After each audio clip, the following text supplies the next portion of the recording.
Wisconsin Eye's 2014 election coverage is brought to you by the Wisconsin Hospital Association. For over 90 years, a valued voice for Wisconsin hospitals, supporting high-quality, high-value care in communities like yours.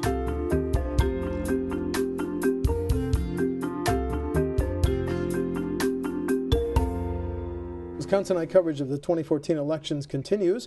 We're interviewing Mr. Chad Henneman of Boscobel. He's a Democrat running in the 49th Assembly District. Chad, welcome to Wisconsin Eye. Thanks for having me. And a programming note, Wisconsin Eye appreciates the support of the Wisconsin Hospital Association, which represents more than 139 hospitals and health systems, for making these candidate interviews possible. Chad, you're a first-time candidate. Give us the short version of your bio and a summary of the primary issues that led you to run. Okay, short version is, grew up on a farm, dairy farm, from the time I was in 8th grade until I graduated, every morning getting up, milking cows. Graduated from Boscobel, went to UW-Platteville, graduated from there in 2002.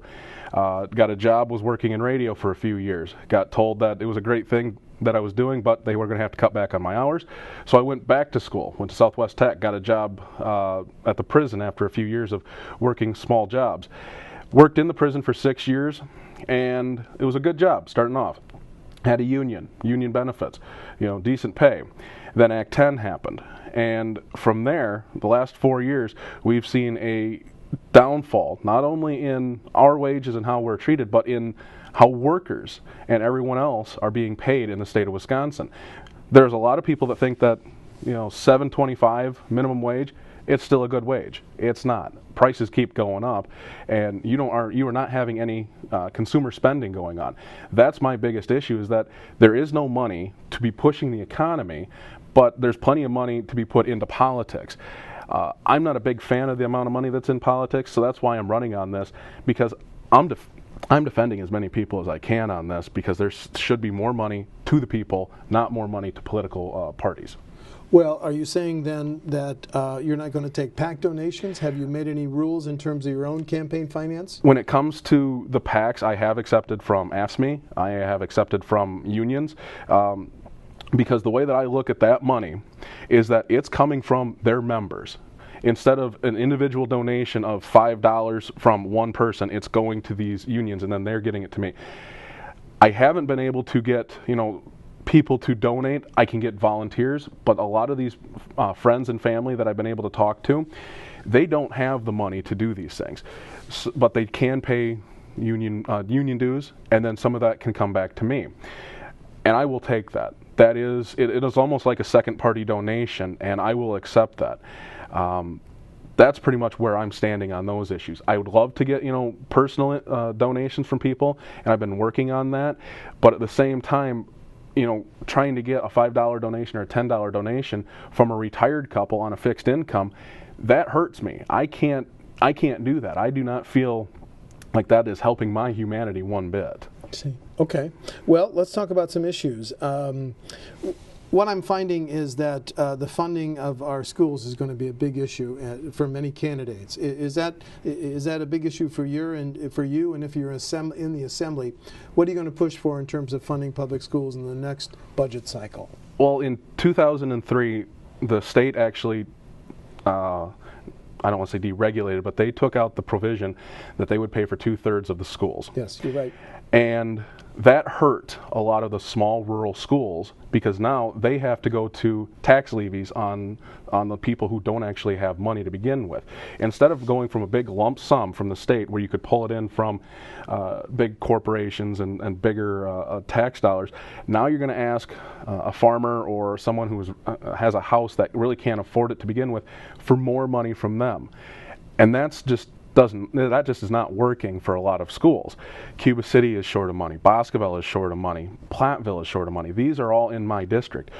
I have a rural farming district that does not have a whole lot of money. And yet the schools, which need the money to actually work on, they're not getting it because if you're going to pull more money out of your pocket, you have to set up a vote for that. And a lot of these people, they don't have the money for it, so they're voting against it. I see. Well, are you advocating then a new school aid formula that'd be fair to some of your rural districts? I think you have to, because it has to be more fair for a smaller school that maybe only has 700 people in it, but has a much wider range, because they're spending more money on just buses to go and get kids than, let's say, Madison East or Madison West. You have to bring the money in so that everybody is treated fairly and you all have the same opportunities. Are you willing to consider a tax increase if it meant a new school aid formula that helped your rural districts? Without a doubt, yes. Okay. Which tax? Income, sales? It would have to be on income, but it would have to be on a higher end scale. Okay. The last income tax that we saw, that was the income tax cut, where it was only $43 on average for the person. $43 on a year, that buys you maybe a tank of gas. It doesn't get you a whole lot. We can actually get more money in there. And if you raised minimum wage and you actually set it so that people could live on these wages, yeah, you're going to be pulling in a little bit more tax money on that too. So money is cyclical. If you're paying more, yeah, they're paying more in taxes, but they're getting more in the back end of that too, as long as you have a good government that can spend it wisely. It may not be a big issue in the 94th, but a big school funding issue at 49th. Yes, sir. I'm sorry. In the 49th district. You're running in the 49th. I apologize. The issue, though, a major policy decision on school choice and vouchers. How do you feel about those? When it comes to vouchers, I talked to a principal at Cuba City High School, and no one is a fan of these things, because the people that are actually still going to these schools and using these vouchers were already going to those schools. There's no sense in giving tax dollars from everyone to private for-profit schools. Okay. There's no sense in that. Okay. The governor recently called for for Wisconsin to withdraw or repeal the Common Core standards. Do you have a position on that? I believe that Governor Walker is just playing political games with that. He's appeasing to his party base. It's nothing more than Democrats came up with this idea. We don't like it just because they came up with it, so we're going to try and repeal it, and we're going to try and back out. Your 49th district, you said it's a rural district, therefore transportation, highways are very important. Yet we have a projected deficit in how to pay for state highways. The Wisconsin Taxpayers Alliance says it could be as much as $2 billion over 10 years.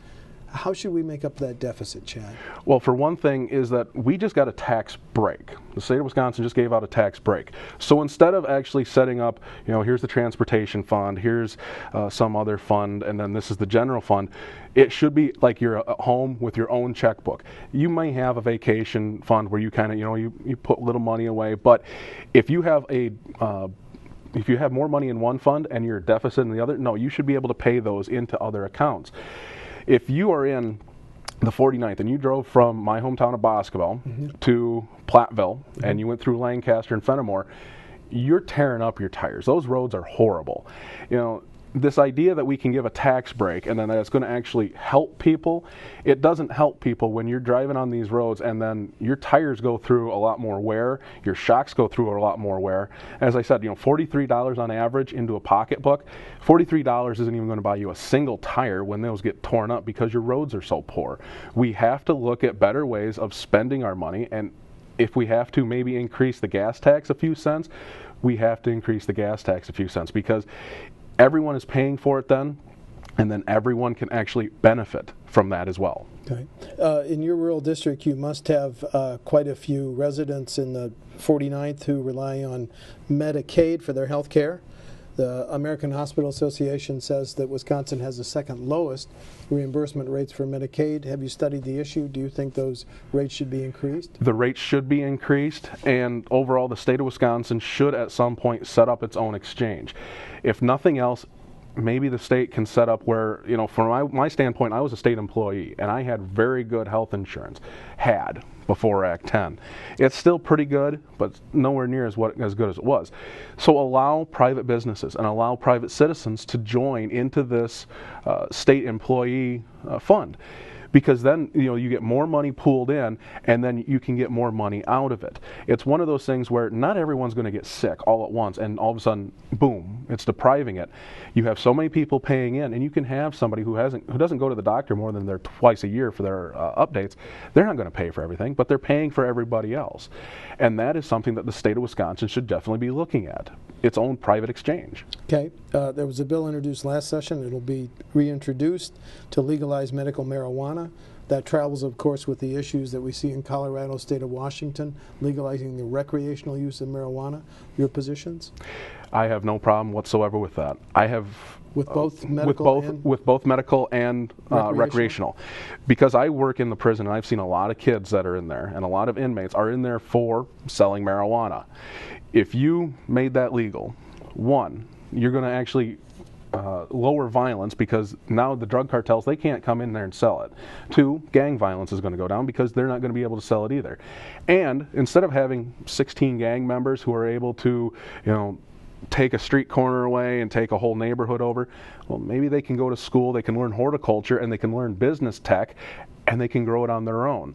And then they can actually become part of the society that we want to. They can actually become businessmen and sell this, what is considered a high-end class drug. When I have met people who smoked weed, to me it doesn't matter. Marijuana is one of those drugs where it keeps getting classified as something so much harder than what it really is. Okay. It was an issue in the primary for Attorney General. Should first offense drunk driving be a crime? To be honest, if you criminalize it, it really won't do a whole lot to a lot of people that do with this. You have to want to not drunk drive. You have to set up more programs where people Safe Ride, some of those programs where people are going to want to not drive drunk. Just by setting up a criminalization of it, it really doesn't deter it.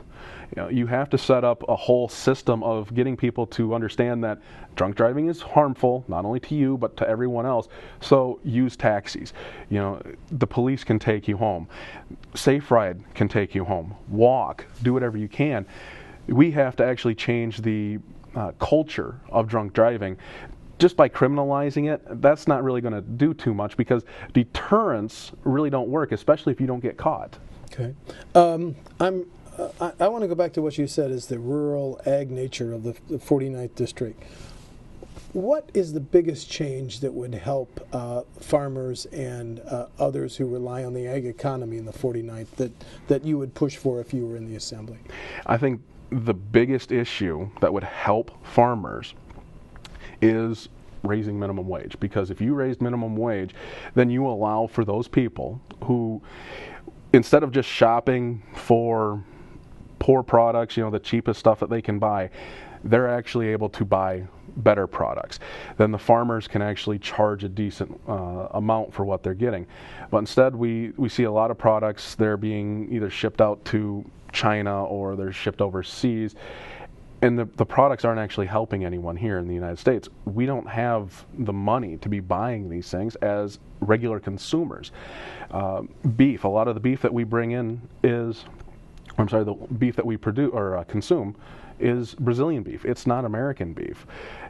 At the same time, we have to look at ways that are helpful to the economy and the ecosystem. We can't just say, okay, here's a factory farm, let's go with this, and you guys are going to make money hand over fist. We have to look at our future on a lot of the economic and ecosystem related issues. Is frac sand mining an issue in the 49th, Chad? Frac sand mining is an issue in the 49th. In the northern part of the 49th, there are some frac sand mines.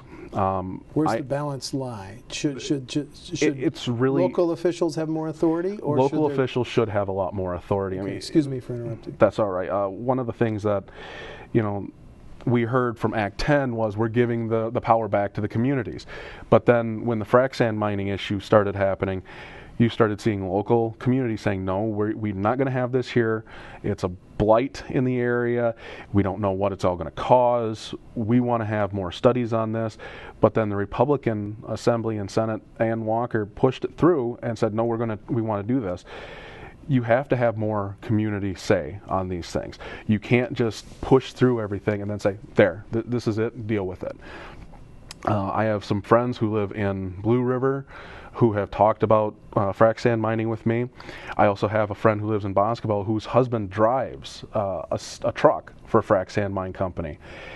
She says, and I agree, it's a touchy issue on this because it does create a couple of good jobs, but at the same time, how much damage is that doing to our economy? Not our economy, our ecosystem.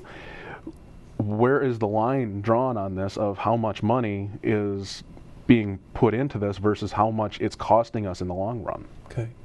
Finally, I want to give you a chance to highlight any differences with your November 4 opponent. That would be incumbent Representative Travis Tranel. I think one of the biggest issues is I don't want to be a career politician. I don't want to be a rubber stamp to the money. I want to defend as many people as I can. I want to stand up for the people of the 49th. You know, it doesn't matter if you vote for me or not. I'm going to try and defend you as best I can. I'm not going to just listen to what the money comes in, and I'm not going to sign a bill that someone from ALEC sent in. Travis has actually been quoted in the Capital Times as talking about meeting with lobbyists and how much fun it was. It was like a speed dating event. I'm not going to do that. I want to meet more with constituents more than lobbyists, because lobbyists don't vote for me. The people in the 49th are the people that vote for me. I'm going to stand up for them as much as I can, and I do not plan, if I win this election, when I win this election, I'll seek re-election, but I can't cease going, 2 or 3 more terms in this. I understand how hard this is, and I know how much money is being put into these politics. We have to work on getting more people who are regular workers and regular people into politics. One of the issues that I've had is, how do I work around my work schedule, because I still need money coming in so I can pay my bills, versus how is these political campaigns where you need a year, you need 2 years off so you can announce your candidacy, you can start your war chest, and you can start getting all your donations in.